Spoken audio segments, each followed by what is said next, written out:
Big fight, co-main event, third round, crowd's going crazy, and you're going to let them stand against the fence the entire fight?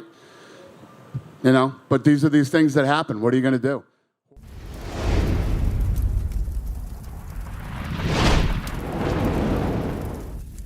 What's up, guys? This is Showtime Fight Forum, where we talk all things fights. I am your boy, Josh Showtime. Make sure you like, subscribe, and comment. Follow me on social media at Josh Showtime or Papa Showtime, whichever one you find first. Man, let's get right into the nitty-gritty. Today's drop is going to be about UFC 282. This is the last pay-per-view fight card of the year for the UFC. And I will say that this has been a solid year for the UFC, but it's not the most memorable year as far as pay-per-view fights, big star power. It's been okay. It hasn't been amazing like the years previous, but I mean, it is what it is. If you're a fight fan, you know you have seen some great fights, and honestly, you've seen some amazing, ridiculous upsets, which is what the sport is all about. So, but let's talk about the fight at hand. And we already know that this was supposed to be a world championship fight for Jiri versus Glover Teixeira, part 2. We already know that was one of the best fights of the year. It might be one of my fight of the years.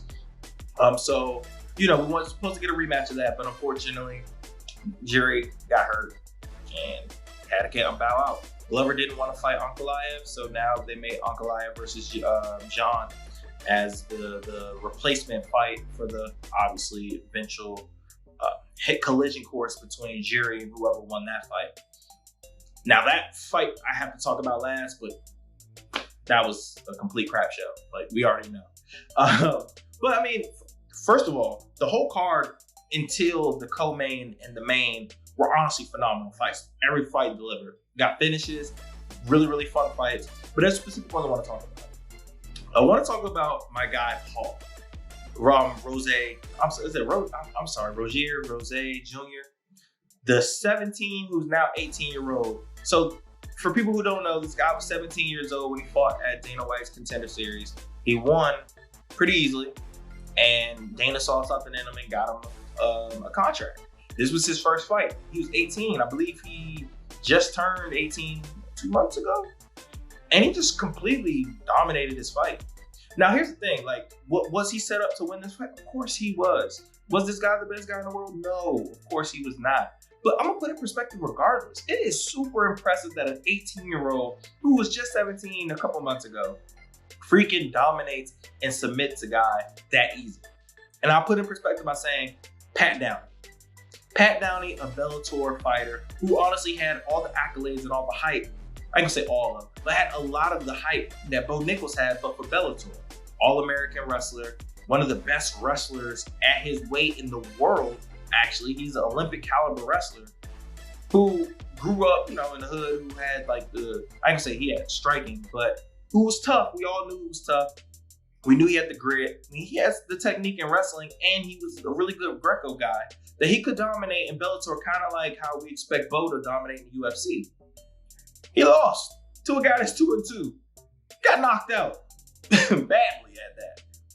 Now, once again, that's the reason why I'm bringing this up is to sit here and say, Pat Downey's 30 years old. He's been able to perfect his craft of wrestling since he was a kid. And that wasn't able to win him a fight against a guy who was a low-level fighter.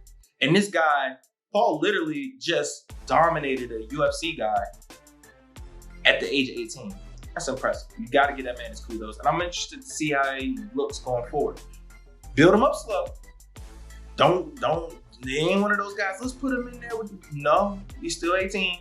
Got a lot of room to grow. We don't need no situations where it's an Aaron Pico and he just, you know, feed him into the dog and he gets knocked out and his brain is mush and he didn't even really get to have a real prime. So hopefully they build him up slow. We can go from there. Now we're gonna go into the main card. This was the fight that I was really looking forward to the most out of any of the fights of the night, which was Bryce Mitchell versus Topuria.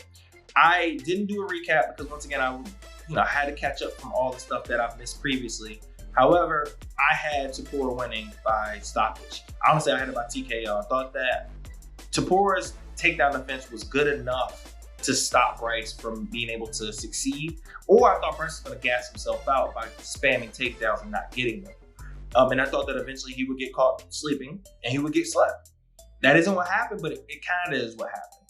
Bryce didn't spam takedowns, but he did shoot. He didn't get any of them except for one, and he did nothing when he got the takedown. After that, Topuria just literally had his way with him. I mean, the second round was complete domination. He got like sun. That's what we like to say, sun. He got sun. Like, he was getting ragged on, thrown around like he was a little kid. And Bryce got submitted. That was his calling card. And I'm not a hater of Bryce. I don't want you guys to think this, but here's the thing. He got exposed. Like, I don't want to sit here. Like, Bryce had moments where he looked decent. He got the takedown. He did land a nice front kick. I think he caught him with a head kick. He also caught him with, I believe, a hook one time. Like, he did have spots where it was like, okay, you look decent. But all in all, like, you saw that Bryce is not a championship level fighter right now. I'm not saying he can't never be, but right now he's not. He's not a championship level fighter. He's on the fringe, in my opinion, he's on the outskirts of the 10, which means he's like around 15, 14 in my opinion. He's good, but he's a specialist. When it comes to the standard department, he lacks. He has holes. Got picked apart in his feet. He got dropped. And then we saw what happened when he was on the ground. He got submitted. That's your calling card, my brother. And Topuria's not really, I mean, he's a black belt, so he does have a good ground game, but that's not, he's a stand-up guy. So, you know, it wasn't a good look for Bryce. A fun fight, honestly. It was a really good fight, entertaining. But Bryce got to go back to the drawing board. And, I mean, bro, I don't want to hear about that camo shorts and none of your weird conspiracy theories. Get your butt back in the gym. Topuria, you honestly, I think you're in line for top 5, man. Top 5 fighter. Let's get it.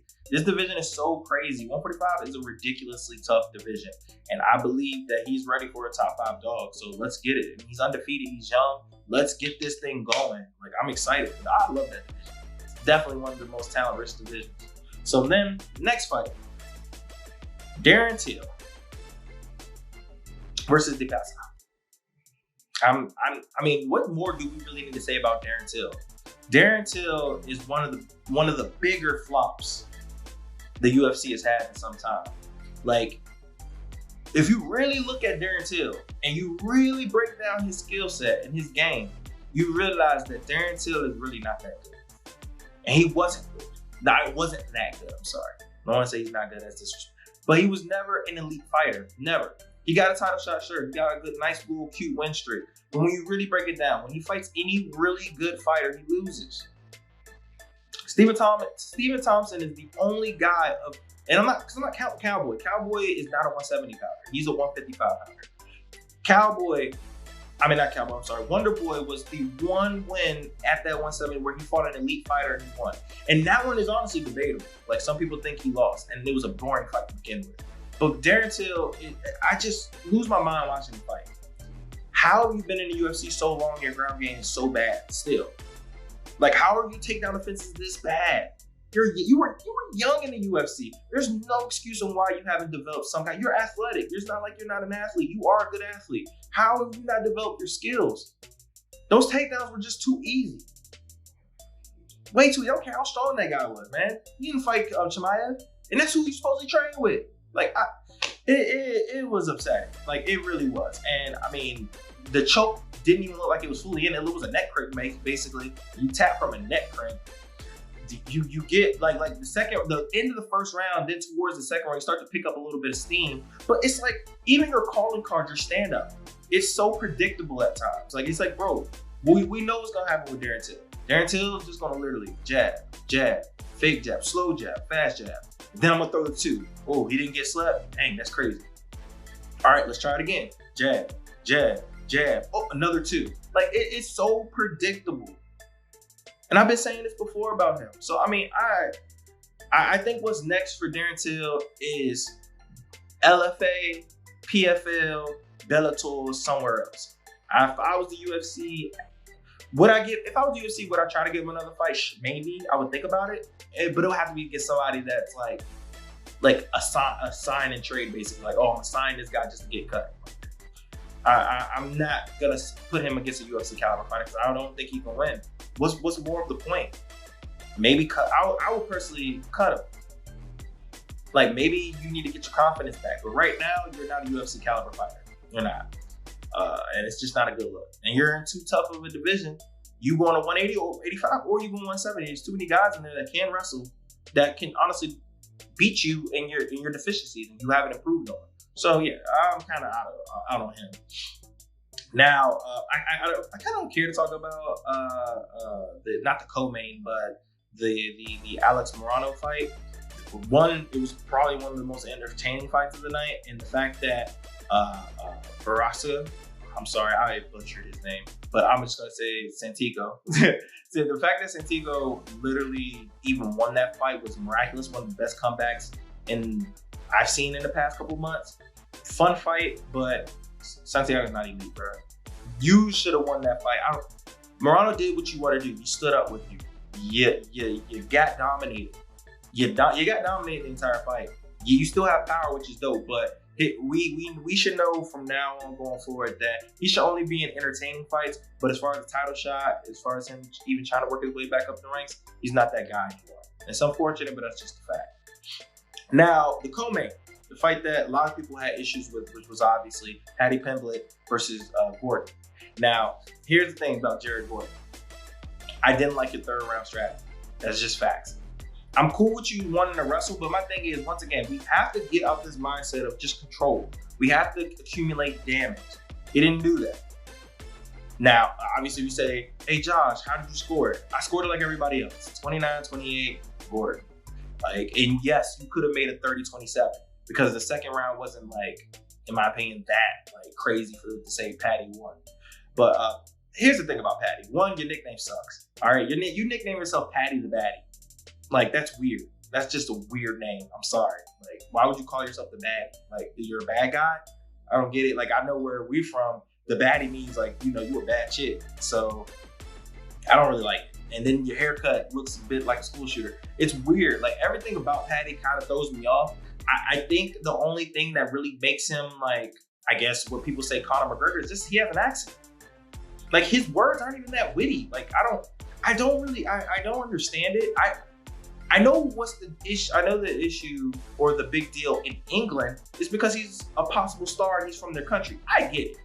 America, I don't understand it. Are you enamored with accents? Is that what it is now? That's all it takes? Because if so, I need to start telling Israel just have a British accent or an Irish accent, and they're gonna love you. That all what it seems like to make people love him. So it's kind of weird. But as a fighter, he's, in my opinion, a worse version of Bryce Mitchell. Pretty much what Bryce offers, Paddy offered, but he's not as good. And you stood with Jared. In my opinion, you lost. You got lit up in the first round. You got clipped a few times. You have a chin, which is decent, but you didn't really do anything in the first round to say that you won that round, which is weird that some of the judges gave him that.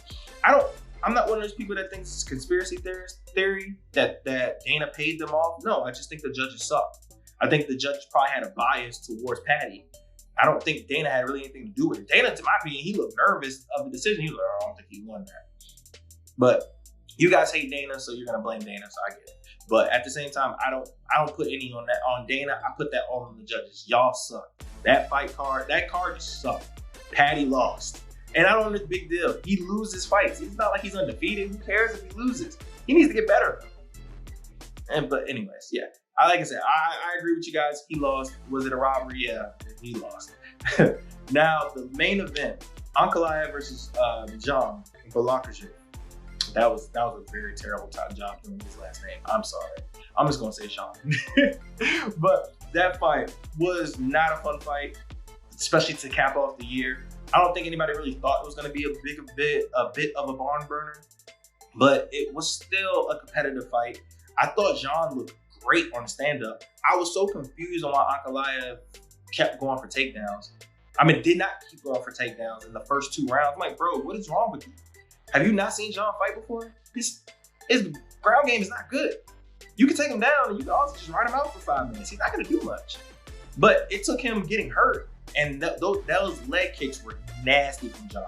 That was nasty. And I have to give my props to Ankalaev because he adjusted, he listened to his corner, and he's a tough dude. If you get kicked in the calf that many times, and clearly his leg was giving out, to still be able to wrestle and to push forward and not fall and just give up like a lot of people would have done, I mean, that's the heart of a champion. Now, I'm once again with everybody else. Ankalaev won that fight. It was 3-2 Ankalaev. There was no 10-8 rounds. Really weird off 10-8s. The round was dominant, not that dominant. But yeah, it's definitely weird that they somehow made that split draw. I don't agree with that, but who cares? It's the UFC. Like, who cares, man? Like, at the end of the day, nobody really considered any of these guys a champion anyways. Jerry is the champions. I don't really care that nobody was crowned a champion. We already know who won that fight. If you want to rematch it, go ahead. I don't really care for it. But now, obviously, we have Glover versus Jamal. We'll see how that fight goes as well. But all in all, fun fight card. The judges kind of screwed over a couple people. But, I mean, that's MMA and that's boxing for you. It is what it is. Unfortunately, I hope that it changes. I mean, y'all need to put me up there for, be a judge. I can score some daggone fights. So y'all need to call me. Go ahead, slide in my DMs real quick and I'll help y'all. But as always, man, thank you guys for watching. This is Showtime's Fight Form. Make sure you like, subscribe, and comment and all that good stuff. And as always, be blessed.